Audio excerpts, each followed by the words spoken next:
Hey, what's going on, everybody? Starchwreck Models and Props here with the finds of the summer, if you want to call that. It's been a while since I made a video, and look what we're creeping up upon. 50 years of Star Trek. It is so cool. This Thursday, it's coming up. It's going to be awesome. This is my lame 50th anniversary spectacular featuring some stuff, but hopefully it's of interest, and you'll enjoy seeing some of the new stuff I built slash picked up over the summer. Been doing a lot of building and collecting of different items and things like that. Some neat stuff, and let's check it out. I don't know what else to say. Let's go ahead and start off with probably the biggest release of the summer in terms of kits you can buy. We have the Stapleton Productions Mark 7 Medical Tricorder, and this thing is spectacular, let me tell you. They've got that, you've got, you know, your scanner pouch. This piece is actually separate. I have it glued together because I'm going to go ahead and about to do the misting of the silver, and I want the misting to be consistent. I've painted this with Krylon Stone Gray, which is the closest current equivalent to Dove Gray, although it looks a little dark to me. I kind of liked when I was using the Tamiya better, but whatever, we'll go with it. It actually looks really dark right now. It depends on the light. It'll look okay, but clear resin pieces for these parts right here, and then the standard graphics and everything. New slide that goes in here and looks fantastic. I wish there were multiple ones so you could do the different variants, because you got like the Mystery Science Theater robot guy and various different other graphics that showed up, but very, very cool. I'm very excited about this. Also, we have the medical scanner, which is a 3-piece resin thing. I like it. Yeah, you got that. There's in here. On the original versions, the original vacuform ones, which this of course is resin, there was kind of a vacuform pouch that it popped in. It was kind of like bowed in, so it would, you know, pop in. I don't know how to explain it. But this one, you have to put a magnet in there, and there's a magnet cast into the bottom here, so it'll put in there. I'm not putting in the magnet in yet because GM Props is doing a set of electronics for it, and I want to make sure I, you know, have those installed and the magnet doesn't interfere with putting those inside. But it'll be easy access to put on. I just have my front pressure fit. I didn't glue it on or anything, which will aid in the electronics installation. And also, I just think just with the extra layers of paint, it kind of just fits in there anyway. So very cool. The scanner looks fantastic. And here you go, just like that, just like the original one. So very awesome kit. It's spectacular. Pick one up. It's great. It's great. It's wonderful. All right, then we'll go with a little Holo emitter. I had a Holo emitter like thousands of years ago, but it vanished. So here's a really nice one made by Acti Props. It's actually cold cast with aluminum powder. So I don't know if you can tell the difference, but it's actually a lot heavier. It's actually in the cold cast. If you polish it up, it could probably look pretty good, but I tried to go with an accurate paint scheme.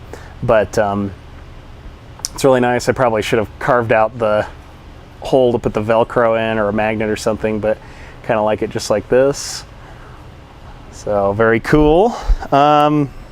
Save these for later. Let's talk a little about Cobra phasers.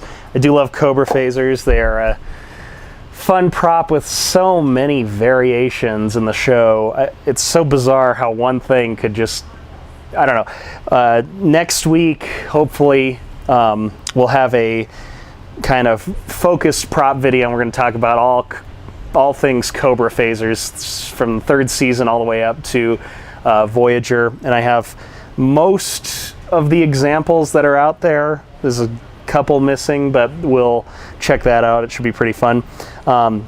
This guy I picked up on eBay, already finished. It's really nice. I mean, it has a lot of wear and scratches and things like that, but I think that adds, the grip is really nice. it almost felt like it was like set used, and I love it. It feels great. This is the first one I've had that's of the later versions. The later versions were smaller, and they were a lot more squared off than the previous versions, but we'll talk about that in the prop date phaser video, whatever. This one I recently finished. This is a casting I got from Acti Props. The grip is beautiful. Most of the grip castings I find, a lot of them, they're filled with bubbles and they're impossible and just irritating, but this one was really good. This one I decided to go with the longer button versions. I think I made them a little too big, but if you watch and look at the, prop places, you'll see there's some variations that have these weird longer buttons for some reason. I don't know if that was like some kind of thing to differentiate seasons or different shows, like the Deep Space Nine one. Well, these ones showed up on Next Gen. I don't know. So it's kind of a interesting thing. I need to paint the blue and add the tape, or paint it blue, whichever. So, but very nice, fun prop. Do love me some Cobra phasers. This is painted in, I tried to go with the gloss black because later they had kind of a gloss black emitter. All the button pads and grips are satin black, Krylon ivory, Krylon dull aluminum, and medium marblehead metallic for the body.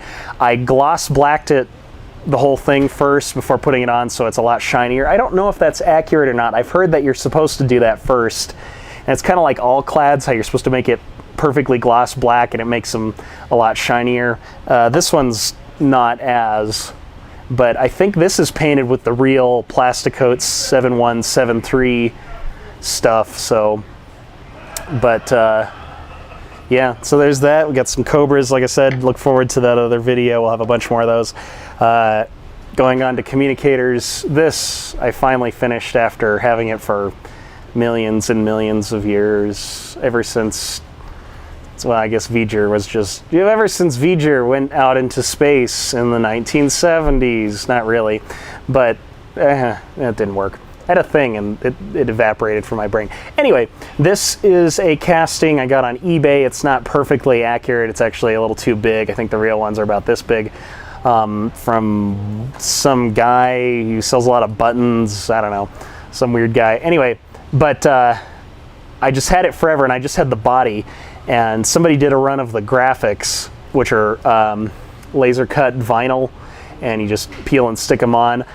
So it finally gave me the inspiration to go ahead and finish it, because I wasn't sure I was going to do it. I originally kind of had it hero. I had the holes drilled, but then I was like, I like the stunt ones better. I think they just look neat and in their basicness, but the hero ones are neat too. They're just a little more complicated, but each one kind of had its own letter. I'm sure that's because they gave out so many, especially for the briefing room scene. So each one had a different letter and number and things like that. But I finished this one up.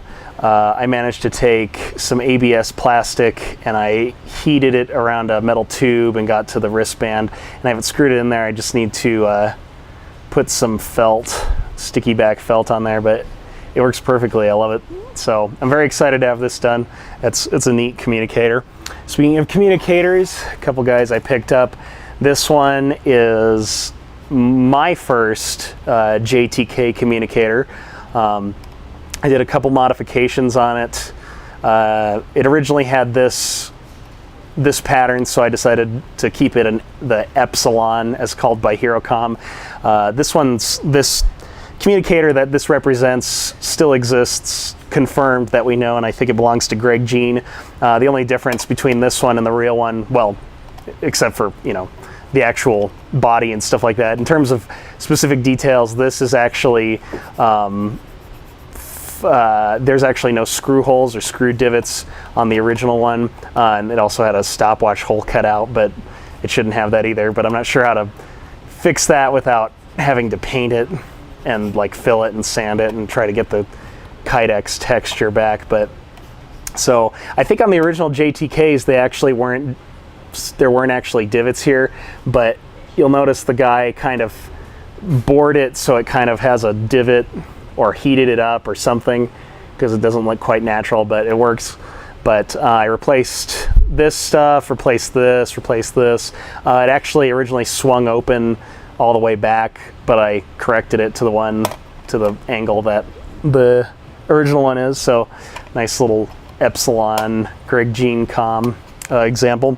Alrighty, and this one here is kind of cool. This is way before the wand communicator, but it's actually a walkie-talkie communicator that is a converted Roddenberry with Velcro on the back and some interesting functions.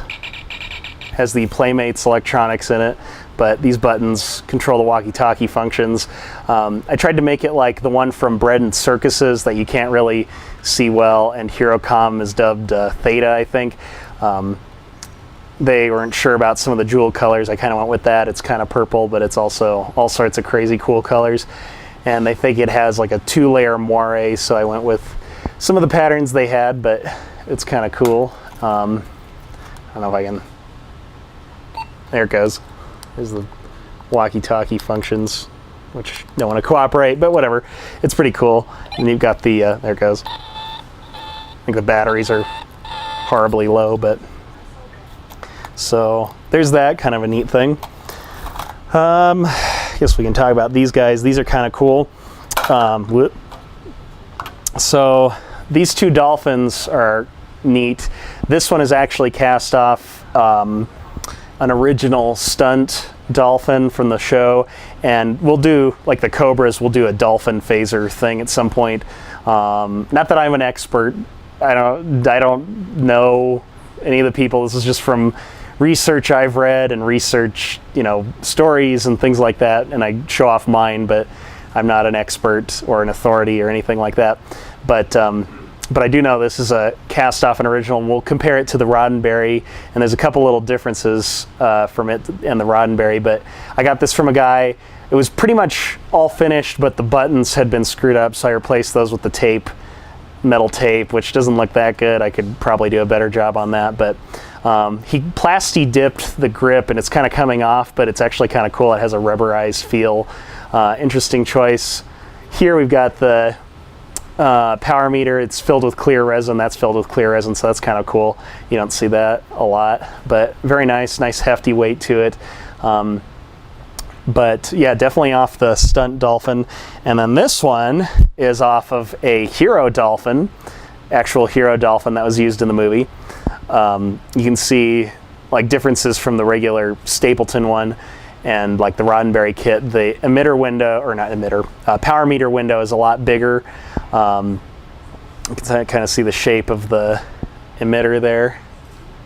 It actually had an access panel right here, which is now starting to chip away, instead of like the usual, like the Roddenberry one, where this panel, you can not fill it in and this panel can unscrew, but it actually had a little thing here. And there were 4 screws and that panel would come off to access the electronics. You can kind of see a cool variation, clever way without screws. The Federation Surplus Dolphin phaser video, it kind of like pops and rotates up, like the panel like flips up. It's kind of cool. These buttons, the casting, these are Stapleton buttons, so they're not exactly like the original ones. I think the original ones were a little bit bigger, which I kind of did a terrible job trying to fill in that. There was a button, this button was missing, and this button, like they were cast into it. It was like a void here, and then these two, one was like crooked and the other one was flat. I don't know, it was kind of bizarre, but I got rid of those and did this, or the work, some of the work had already been done on this. This piece was missing. I did it with sheet styrene to replace the grip. I think it looks pretty good. So, and one of the kind of things you'll notice too is like with the big window, and then as opposed to like the Roddenberry's or the Stapleton version, the emitter or the grip is like squared off as opposed to like rounded. I think the Roddenberry's are a little more rounded. They're not as square, if I recall correctly. Like I said, we'll do a Dolphin show and we'll show off all the Dolphins I have and whatever, yeah, something. And this I also picked up on eBay. This is a cool Dolphin phaser holster. It's not perfectly accurate, but the weird thing was it came with this, and they had it like holstered in like this. It was so strange. It was like, well, it's fitting in there, I guess, sort of. But it was a nice auction to try to get, because I definitely wanted a holster, because you can never find the holsters. Although I've heard somebody might be doing them soon, and there's a guy on eBay doing some holsters. I haven't got any of those yet, but Looks like they make a decent boomerang holster and tricorder holster, but yeah, kind of interesting. So there's that. Good old Dolphin phasers. Go to this guy next. Got this in a trade for something from a YouTube fan, a guy who contacted me on YouTube. Excuse me. This is an assault phaser, obviously, but the cool thing about it is that it actually has aluminum machined barrel, knob, and fins, and it also has a metal ID plate on the bottom, so that's pretty cool. This is that version that opens up and has the P1 in it, although it's not cut enough to get the P1 open or out, and I guess I could take it off. It sounds like a lot of work. Anyway, but the P1's in there, kind of interesting. Interesting grid thing right there. But I don't know what the maker of this is. This isn't an Edmi Areki as far as I know. Does anybody know? I'm not sure. Like, this detail's a bit different. I think usually, like on the master replicas and some of the screen used ones I've seen have those like 3 buttons, like the Gray Hill kind of buttons. And I think the shape is a little different, but it seems pretty nice to me. So, but really cool, nice weight to it. The assault phasers are just awesome as they are anyway. So there's that guy. Next we got this little guy. This is a Stapleton Cricut. I've tried to finish like the one you see in the Art of Starchwreck, which has a weird picture that always looked like it was drawn, but I think it actually is a picture. I don't know if it's the lighting or what, but you kind of see it at this angle, and it's kind of interesting. The buttons are like flat, and I used pieces of photo etch brass that I had lying around, and the trigger looks like kind of a trapezoid like that. The emitter details, I haven't done it yet, are like, they look like they're stuck on like red vinyl tape kind of things. One thing that sucks, and I don't know how I'm gonna fix it, is when I was putting in the power meter, which on that one just likes like a completely flat thing instead of like the individual buttons. So I just turned the power meter upside down and painted the inside ones, so you still get the power meter effect, but then it looks in profile like that one in Art of Star Trek. But I kept it static. This emitter is actually opaque resin, it's not clear or anything, but I wanted to do kind of some of the other Cricut variations. I don't know, oh yeah, that's what I was gonna say. When I was pushing in that power meter, it actually chipped some of the paint right there, so I'm not sure I'm gonna fix that. Maybe spray some into a thing and touch it up with a brush, I don't know, at least make it not look as bad, but we'll see. I'll give it a shot. Oh, next thing is so bizarre, I don't even know. This is a Vacuform Mark 10, Mark 9, 10, whatever, tricorder. Didn't include a door. I got this also from the same guy I got the assault phaser from, a YouTube fan, and thank you very much. And I got something else cool of his to show you, or a couple things, but something he actually made that's pretty cool and is for sale, but it's so bizarre. Look at that. It's cut diagonally. It looks pretty good. I mean, it's, I don't know how to explain it. There's the words OR at all the corners for some reason. I don't can see that very well. But it's very bizarre. I don't know how to explain. I've never seen one with a Vacuform back like that. Usually the Vacuform ones have like a laser cut back that goes onto this, and this is completely, you know, flat. It's so strange. So there's some interesting details and things like that.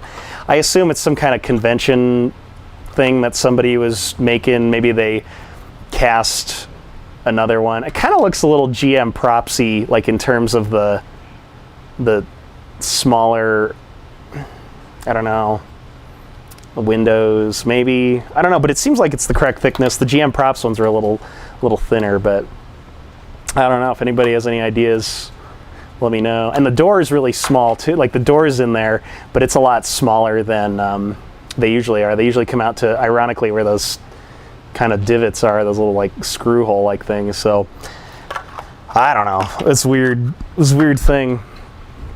So this guy I've been working on for a while. I might have showed it on one of the previous shows, but it is a Season 1 Battlestar Galactica, new Battlestar pistol made by Acti Props, and this thing is sweet. It is cold cast aluminum. It is fantastic kit. I don't have all the greebles on it yet. Aluminum barrel.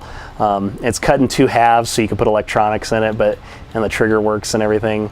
The grips I didn't even paint. They just came exactly like that. I painted the little symbol, but it is very cool, and it's cold cast aluminum powder, so basically I just painted it and then scuffed it up, and it looks pretty neat. So I love this thing. It is so cool.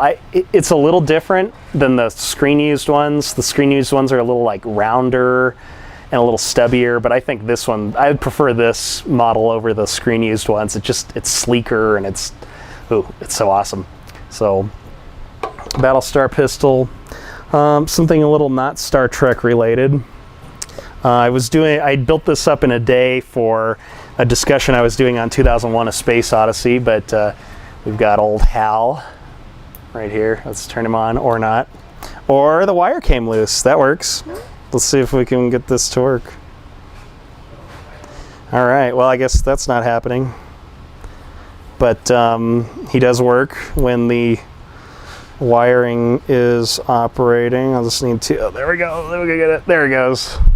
So it doesn't look too bad for doing it up in one day, but it could probably do better.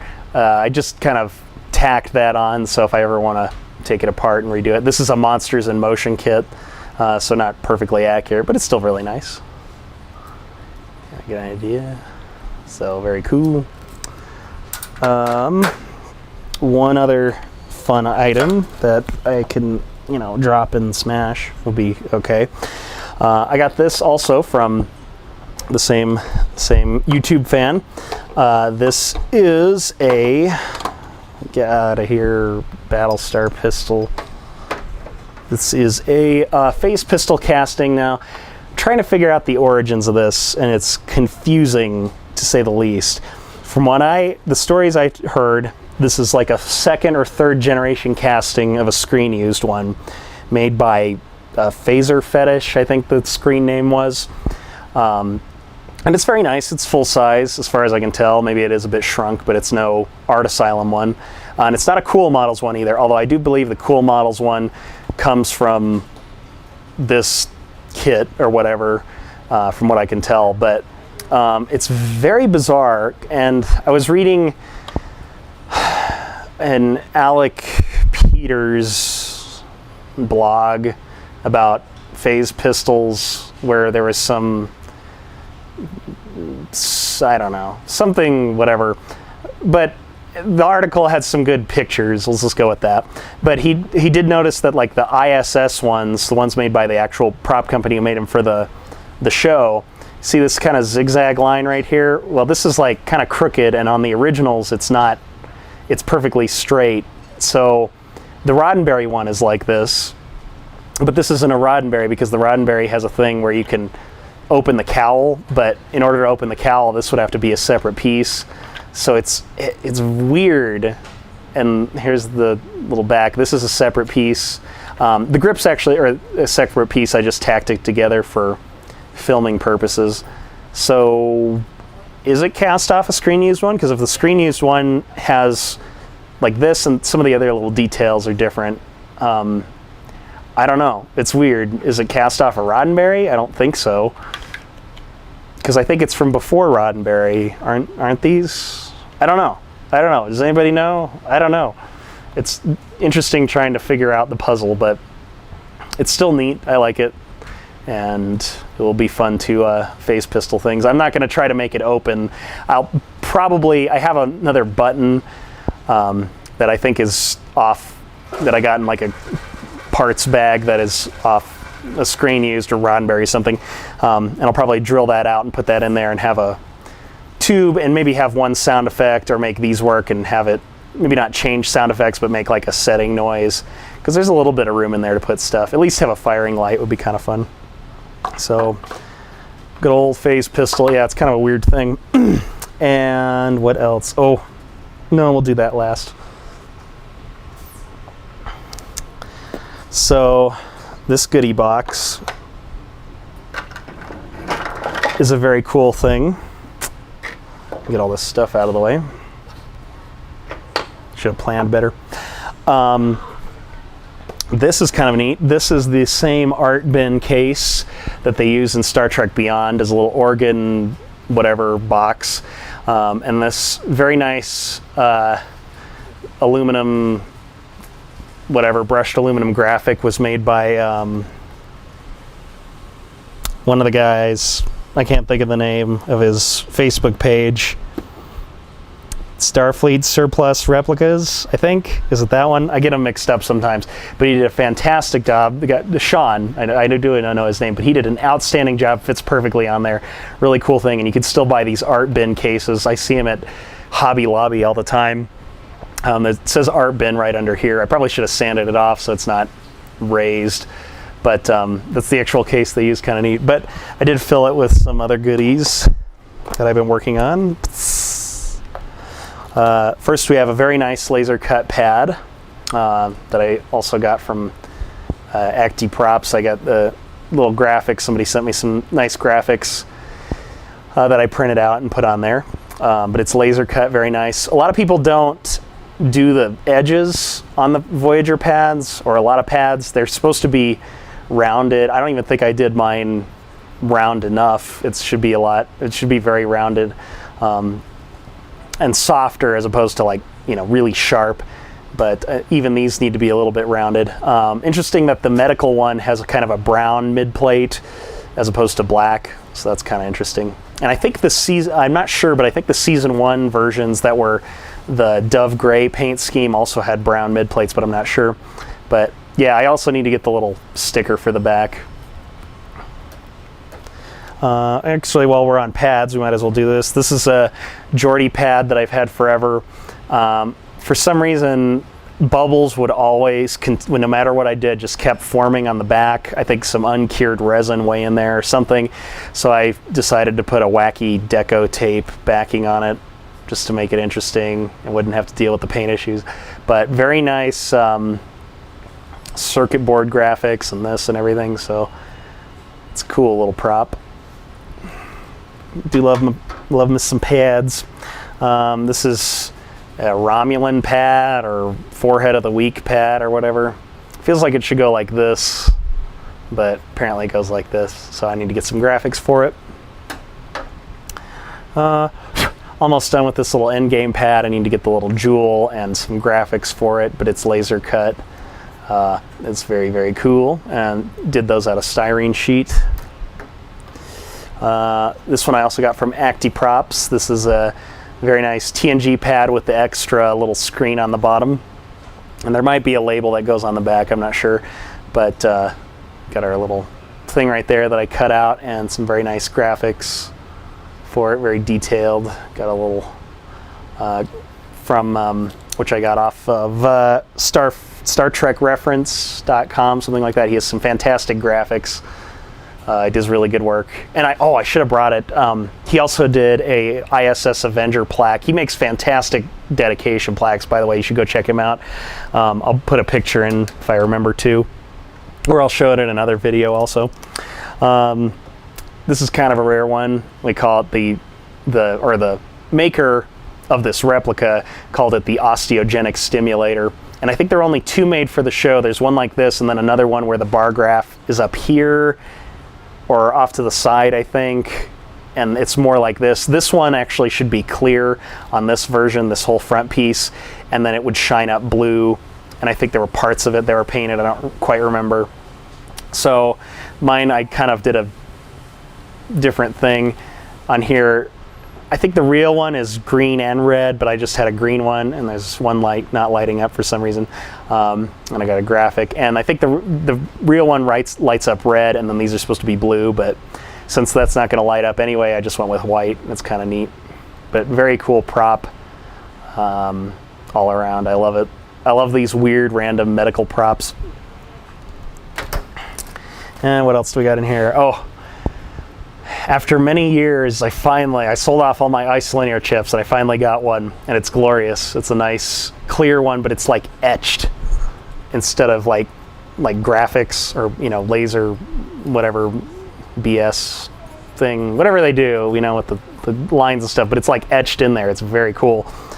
Also got this from him is the same seller, a nice optolithic data rod. I don't have one of those. This is a weird prop. Yes, it is a utility knife, and yes, they actually used it on Star Trek The Next Generation. You can see Picard use it, and it sits on people's desks in the first and second season, but it literally is a utility knife that you can go and buy at Ace Hardware for $1 or whatever, a snap blade utility knife, and just paint it ivory and brown, and you have a accurate prop. It's kind of bizarre, but very cool, cheap, easy, found item. Speaking of found items, this thing isn't quite done yet, but another tool, this is a solder sucker and does show up with that utility knife thing. I call it a utility stylus, but needs some more deco tape and stuff, but it's just a solder sucker that you punch it down and there's a little tip here and you press the button, it sucks the solder up inside, but kind of cool. Other random prop, let's talk a little hypo. Yeah, let's do that. Oh, actually, let's do a couple of these things first. This guy apparently got it from the same guy I got this, and thank you. This is apparently cast off of a screen-used Stunt dustbuster, so that's kind of cool. A very nice casting. It looks a little worn right now because I've been getting it ready for paint. This emitter is like 20-something years old, as you can see with that old orange resin, but so that'll be a fun little build up there. And I forgot to bring a couple of the Cobras that I was going to talk about, but we'll do that in the Cobra show. Also doing a build up of a Mark 9 medical for somebody as well, so it's a nice fun commission piece, and it'll have the scanner and lights up and everything. And we've got our hypos. This is a metal hypo spray I've had for I don't know how many years, a long time. I picked it up at a convention, but yeah, it's metal. It's pretty sweet. If you can see that in there. But I had a terrible paint scheme. It looked nothing like anything accurate, so I redid it, and now it's more like a season 5 through 7 next gen version with the deco tape and everything. So very cool. Which I learned about this, a little plug, from the Fleet Workshop. Is a fantastic website. They don't do any sales or anything like that, but they have tons of research, and it's just fantastic. They have an entire thread on hyposprays alone, cataloging them each from, you know, first season next gen all the way up to Voyager, with hours of research and screen caps and everything. They have tons of different subjects, and it's a really great, fantastic website, so I definitely recommend checking it out. Speaking of hypos, this is the new Stapleton Productions hypo spray. Glorious, just glorious. I painted it up in Voyager style. I'm gonna have to get like 6 more of these and do the different other versions, but includes the little vial, which is magnetized. And it didn't occur to me, and I was like, wouldn't it be cool to have brass ones? But I've been so used to this one. The whole thing's heavy. It's all metal. It has a brass tip. But I was thinking, they pointed out that if they did do these in metal, they'd be super top heavy and fall over all the time, and that makes sense. So I just painted it gold. But if you really wanted to, you could probably do all clad brass on it, and it'd look really nice. One cool thing he did, I don't know if hopefully it'll work. He actually has this little plug, rubber plug that the magnet sits into, so it doesn't come in contact with the liquid, and it just sits in there, and you don't have to like awkwardly glue it in. Also, that magnet down there is cast into it or put in before you get it, so that's really nice. These are separate buttons you put on, so they makes it really easy to paint. But fantastic kit from Stapleton Productions, as everything he is. All right, now we're down to our last 2 things. I'll hurry up. I've been talking for a very long time. And this item here, I never thought I would ever get one of these, and now it's here. But I finally have one, and this originally is how I came in contact with the gentleman who I've been trading with, but he actually makes these. This is a TOS Hypo Kit, or Medical Kit, whatever you want to call it, and it is glorious. He has some more of these for sale. I can get you in contact with him if you're interested. You can send me a message. But this is, it is awesome. Look at that. So cool. And we've got a little spray. The spray doesn't actually spray, but probably the real one didn't either. But it is nice machined aluminum. Next, we have this lovely item, the Hypospray. Now, the entire body, or this part of the body, is machined. This is cast lead or pewter or whatever, but I think it looks really good. I love it. I love it. And then it, of course, does that and comes in, doesn't make a hissing noise or anything.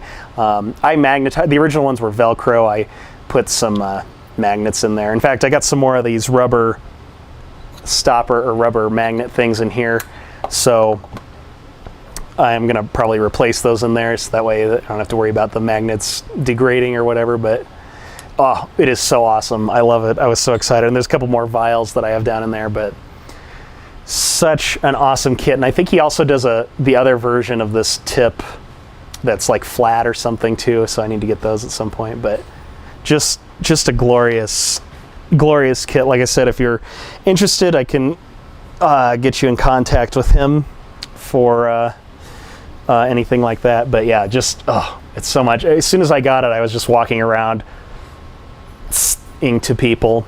It was a wonderful, horrifying thing. But there's that, and we will end. I guess I also finished my Enterprise rifle. Here's some pictures. I didn't bring it with me. That was kind of a challenge. It needed some work there, but I finally got it together and tried to paint it in the screen accurate paint scheme. Used Krylon dull aluminum and then sprayed a pearl coat over it and then a dull coat over it. So it looks pretty cool. It's a fun prop. And last but not least, a Holy Grail prop, a Where No Man, little girls, whatever, cage laser pistol. It is glorious, made by SD Studios. Extending barrel, locks in, moving barrel here. It took, I don't know how many years, like 2 years to get this thing together, because I originally bought the body and kind of the resin parts and stuff, and he didn't have any more barrels, and then I went through this and that and that, and finally turned out the shop made some more, so I was able to get a barrel for it, and it's just, oh, it's so awesome. What my kind of plan is to do is actually, I have the clear versions of these, and maybe I'll paint them like smoke Tamiya, so they're close to this, but they can still light up and stuff. There's a little belt clip. These are painted with metallized paints. They're just resin. I still need to do the crisscross silver and paint that guy. But yeah, oh, it is awesome. It's so heavy too. It is just a really quality item. And he just does such an amazing job. Like, each one is custom made, so, but they're, you know, I don't know how to explain it. Like, there's a little film in here so that it doesn't scratch on there. There's whatever vinyl kind of thing, and so this doesn't scratch up either. But and it's smooth and it doesn't make any horrible noises, but it stays too. It's just it's a glorious thing by SD Studios, and the trigger works with a spring. I have wires through it, but I don't have any electronics in it yet, so hopefully someday. But yeah, that is it. So I've collected a lot of stuff over the summer and built, but it's a wild fun ride being a Star Trek fan, collecting all the things and stuff that there are out there, and so much more to go. Well, what a thing. And then I'll die, and then it'll go to somebody else. It's all cyclical. You don't actually own anything in life, really. You're just renting it.